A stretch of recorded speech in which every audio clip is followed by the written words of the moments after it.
There's no such thing as failure depending on how you look at it. Failure can be redirection and repurpose for yourself and motivation to do even better than before.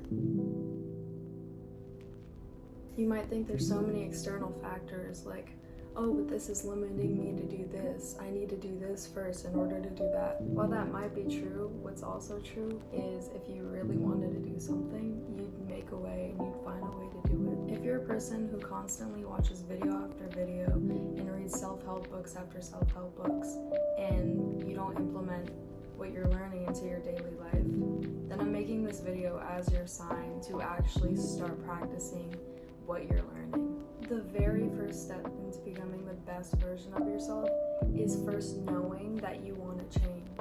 Clicking on this video is a sign that you want to change for the better, and that's already the first step, just acknowledging that you want to change. There's some people who claim they want to change and they don't want to put in the work to actually have what it takes to change. And I'll say it's not overnight, it's not easy. The hardest part is staying consistent. You don't even really need to be motivated, you just need to stay consistent. There's gonna be days where you wake up in the morning and you're not motivated to do certain things that you said you would do for yourself. If you have trust in yourself that you say that you're gonna do something, then by staying consistent and doing it, you will reach your goal. Number 2 is loving yourself no matter what anyone tells you, no matter what anyone thinks, just loving yourself for who you genuinely are. If you don't think you really can love yourself truly, watching this video hopefully will encourage you to put in the work, put in the effort to do better for yourself. A practice that I use when I am trying to show myself self-love is affirmations as I'm getting ready in the mirror, as I'm fixing my hair in the mirror, just throughout my day, in the morning and the night. Just whenever you feel called to do it, that's when you should do it the most. Especially if you're feeling down about something, I think it's more important to do it in those times because you don't want to be speaking negatively to yourself. People get mad when other people speak poorly about them, but if you're speaking poorly to yourself, that shouldn't make it better or worse, they're equally both wrong. For example, let's say there's 2 children. I speak poorly to this one, ignore them sometimes, tell them negative things about themselves. And then with this one, I praise her and I show love to her. Which one do you think is gonna grow? Which one do you think is gonna feel motivated, feel inspired? And which one do you think is gonna get depressed, think they're a failure, not believe in themselves? This one is gonna have so much confidence because you're constantly building her up. So if you speak negatively to yourself, you're basically setting yourself up for disaster. The very first step I recommend to take is first to cut out all the self-negative talk. Instead, building yourself up, start making yourself feel good. If you start to feel like, oh, I look ugly, my hair is frizzy, I don't feel good about myself, my body's ugly, my body doesn't fit me, you're putting focus on things that you don't like, so that's what's gonna show up more. Whatever you put your focus on is what's gonna show up the most. So instead of focusing on the negative things, try to focus on what you do love about yourself. Don't give attention to the stuff that bothers you. Instead, hype yourself up, show yourself love, be there for yourself, have trust within yourself, respect yourself. And the last thing for this step is to choose to do this for yourself. Choose to love yourself for you and not for like a revenge glow up or something. Like, make sure you're doing it because you genuinely want to help and love yourself for you. If you have certain motivation to start loving yourself from external factors, that's okay. As long as you start the process, that's what really matters. There's no such thing as failure depending on how you look at it. Failure can be redirection and repurpose for yourself and motivation to do even better than before. You might even get better than before because this happened. Just look at it as everything happens for a reason, and if this is happening, then something better is coming my way. Number 3 is make a vision for yourself. Think of how you want to be overall. For example, what your ideals are, what your morals are, like how your hair looks, if it's long or short, what your dream body is, how your posture is if you walk around like this all the time, or if you now have a straight up posture. That could influence how you feel about yourself, how you smell like, how you act like. Anything that you want your dream version self to have, create that vision for yourself.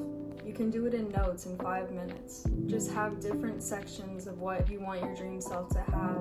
Write it all down. You can write it in detail, you can be vague. If you have your dream vision self in your head, then you'll go about your day naturally making decisions that your dream self would make, because you have it fresh in your head. You know what they do, you know what they act like, what they feel like, what they portray. So if you constantly have that in your head as you go out into the world, you're gonna naturally make decisions based off what they would do. What I do is I make a notes list and I write everything that my dream version self has. And then I keep reading and I keep reading it until it gets in my head. And then I go to Pinterest, and for example, mine is called Me Board, and I have different sections for how I want to be perceived, style, the energy I want to portray, and then I have a bunch of other ones that I just feel fits me the best. So when I visualize, it's a little hard to actually see things in my head. So with Pinterest, it's way easier to have the pictures you envision and you're looking at them for motivation. I do need to say this though, if you're constantly looking at the pictures and looking at your notes and obsessing over it and comparing yourself to people, that's not gonna work. You have to envision it as your dream self. It's not something that's away from you, it's already within you. You just have to start making choices and decisions based on her. You'll get there. If you make small choices throughout the day that are closer to what your dream self would do, then you're already 10 steps closer to your dream self. Number 4 is journaling everything you're grateful for. Because once you're in the frequency of gratitude, it's one of the highest frequencies that you can put yourself into. So if you put yourself into that frequency, then you're already at a higher wavelength. What I do is before I go to bed, I journal everything I'm grateful for. And I might journal things that I'm releasing throughout the day so I can have a good night's sleep. Then as I'm getting ready to go to sleep and laying in my bed, I think to myself, my dream version of myself. As you're going to sleep, your subconscious is more impressionable to anything you're thinking. So if you're thinking about how stressful your day was, or embarrassing random moments that happened 8 years ago, then you're not doing yourself any good. But if you're creating memories of your dream self, what she does, how she acts like, what she does for a living, then you're setting yourself up for success at that point, because it'll pop up into your reality without you even realizing. It'll happen in the most unexpected ways.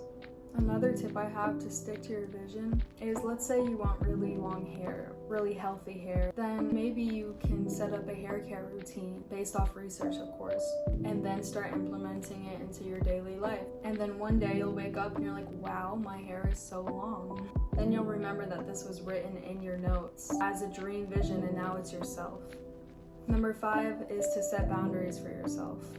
No one wants to be the person where people walk all over you, people tell you what to do, and you don't want to do those things. This step is very important. If your dream self is confident and strong, then you need to start setting strong boundaries for people to follow. If they don't follow them, it's up to you to decide what to do, but you can't just let it slide. If you let it slide, then it's going to keep happening over and over again. I know it's a little harder with family and friends because they're gonna think it's oh, what's this new thing that you're doing? But you can't let them walk all over you. You can't let them break your boundaries. Now, this doesn't mean you have to be disrespectful to the person. You can respectfully tell them that they overstepped your boundaries, and you're gonna take the necessary steps to go forward. Number 6 is don't put too much pressure on yourself during this process. You're not gonna magically wake up instantly and have all your desired results unless you're the luckiest person in the world. But the hardest part of this whole entire process is to be consistent.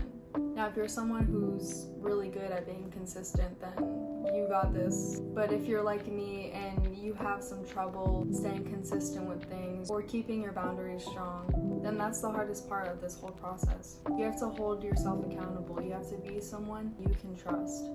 If you say you're gonna do something, then do it. I recommend to start small and start slow because you don't want to burn yourself out. You don't want to be so motivated and then you do this huge workout routine for a week and then the next week you're just I'm burnt out. I don't want to do it anymore. I'm tired of doing this.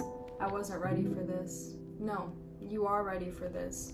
Just start small. You can start meal prepping for yourself, so that way it's easier to eat healthy foods if you want to have a cleaner diet.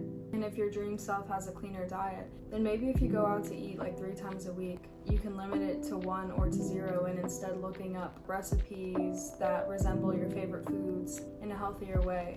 And then you can start learning how to make those recipes slowly, day by day, instead of getting burnt out and doing everything at once. If you put too much pressure on yourself, you're gonna throw away everything you've worked so hard for.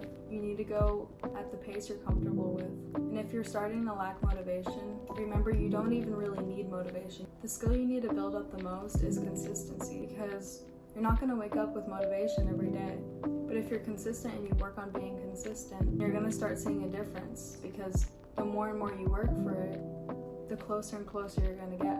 So just trust yourself, be confident, go at your own pace, and do it for your future self. Number 7 is to show gratitude. Gratitude is 540 megahertz, which is one of the highest frequencies closest to love. So if you're automatically putting yourself in that headspace, you're setting yourself up for success. So that's all the tips that I have for everyone. Just remember to take this slow, go your own pace, follow what you think is best for yourself. Don't let anyone overstep your boundaries. And do this for yourself because you want what's best for yourself. This is my first YouTube video, and my channel is going to be about self-help, self-love, and self-care. So if anyone has any recommendations on what they want me to do next, then please comment down below. Thank you, bye!